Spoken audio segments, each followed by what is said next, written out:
An obscene monkey pleasures itself.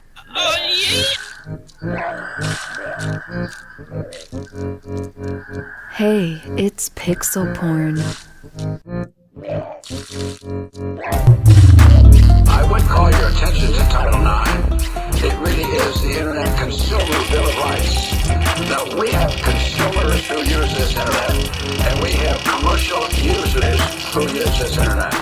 Unfortunately, your comments bring them together.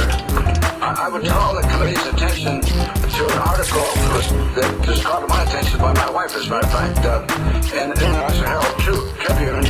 We talk about the World Wide Web. This demonstrates that nowhere in the world today is there the kind of a decision that has this kind of decision made that is recommended by those who really want to create a two-tier system. The position you've announced is a two-tier system. And in fact, if you look at this article, I would hope that you read it.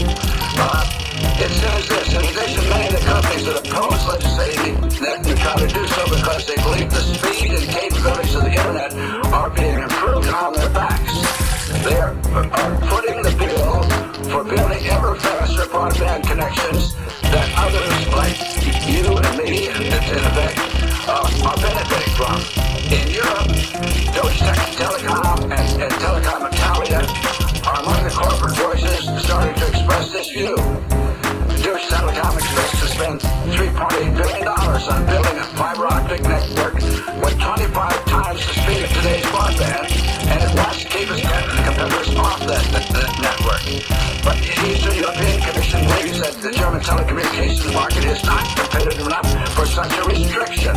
The Commission is by and large following procedures set up by the EU, while white papers as far back as the Begeman Report in 1993 calling for interoperability and minimal regulation. It closes by this thing saying, my biggest fear in this debate is that we don't know enough about the consequences that turn the Internet into a two-tier system, which is exactly what those who are pledging or pleading for net neutrality would do. Now, but when you look at this bill, we have a consumer bill of rights.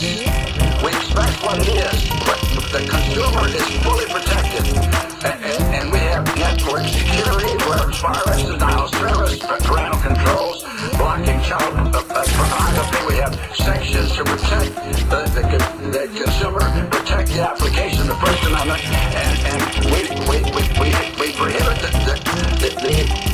Commission from issuing regulations to change what we have provided in the bill.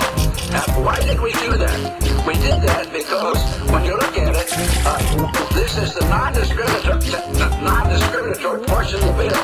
We demand that the Internet not discriminate against consumers. Now, the heart of non-discrimination is really the heart of carrier regulation.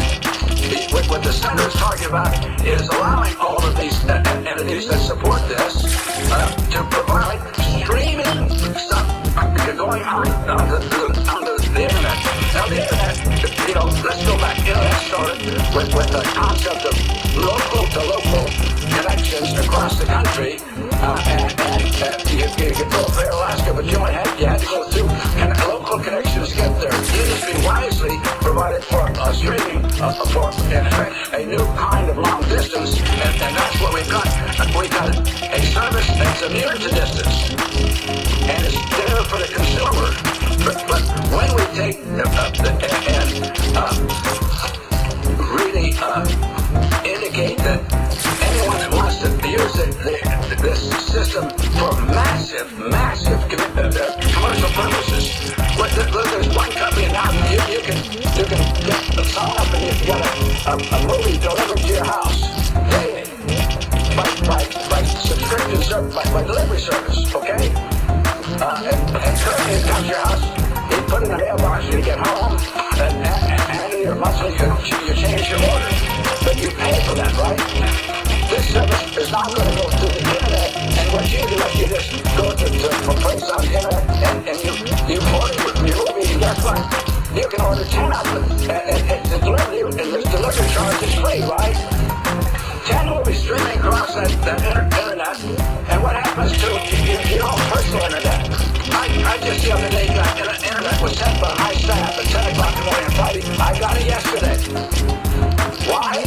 Because it got tangled up with all these things that are going on the internet commercially. See, when you want to talk about the consumer, let's talk about you and me. We use this internet for communication. We're not using it for commercial purposes. We're not earning anything by going on the internet. Now, I'm not saying you have to discriminate if we want to discriminate against those people. I'm not saying we haven't seen anything yet that indicates there is discrimination. And until you can define it, I'm opposed to concepts that are applied by your recommendation. We already have unfair competition. I've already said if you want to make a special provision with regard to antitrust laws, and as a matter of fact, that's going to come out of the Judicial Committee. We made an agreement, I don't know if you know this, with the Judicial Committee. We would not deal with antitrust concepts in this committee. They're going to look at the internet from the point of view of antitrust, and they're going to report something concerning antitrust to the floor, and we'll decide whether we add that to this bill or whether they do it separately. But the regulatory approach is wrong. Your approach is regulatory. It's regulatory in the sense that it says no one can charge anyone for massively invading this world of the internet. Mr. Chairman, yes, sir. I'm sorry. I thought you were finished. No, I'm not finished. I've listened for quite some time. I want to make sure people understand my position. I'm not going to take a lot of time. But those people who want to support these things, you Senator, are the people who want to use the internet for the end use of their profit, not for the consumer. And these are people who are charging in effect for what they're delivering. Now, I think the result, if we went your way, instead of paying $30 a month, we'd be paying $50 to $60 a month. Well, be fewer broadband subscribers if we're restricted. I think that's why the world has turned against this. They have not done it. I don't think anyone can show that there's been a violation in the sense that we call net neutrality. As a matter of fact, in our bill, we have a provision that requires the FCC to monitor this. If they find anything that looks like a violation of internet neutrality, they must immediately call it to the attention of Congress. Until that time, we are saying that they cannot invade this area and start regulations of the type that the Senator is describing. I think network security, network independence is absolutely essential. The wrong regulatory approach, imposing a heavy-handed regulation before there's a demonstrated need, is wrong. And the Senator, you realize that you're asking for regulation. You're asking for a two-tier system. You're asking now that you tell people who do have these systems that they cannot ask that someone pay for the increased capability they provide for business. I don't have to have that kind of speed they're talking about in terms of the speeds that they're going to put in the internet.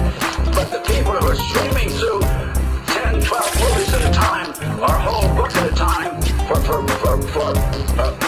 consumers' use, those are not you and me. They're not the consumers. They're the providers.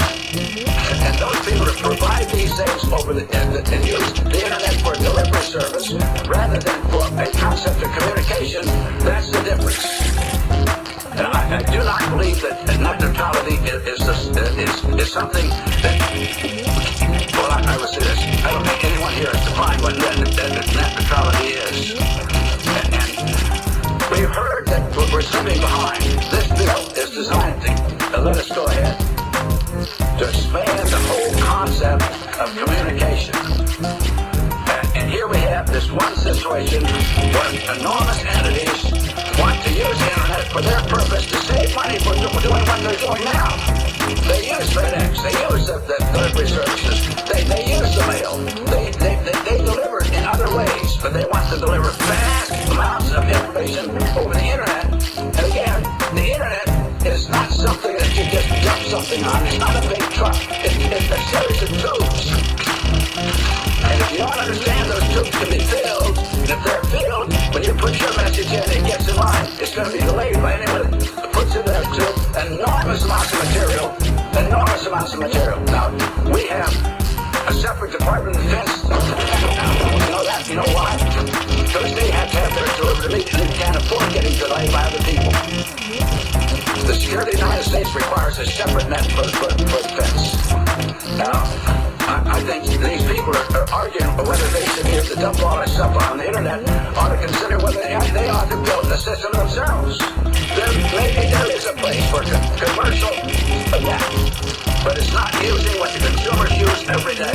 It's not using the messaging service that is essential, I think, to the small business. It's essential to our operation of families. The whole concept is that we should not go into this until someone shows that there's something that's been done that really is a violation of that neutrality. That is you and me. If one of the big corporations that want this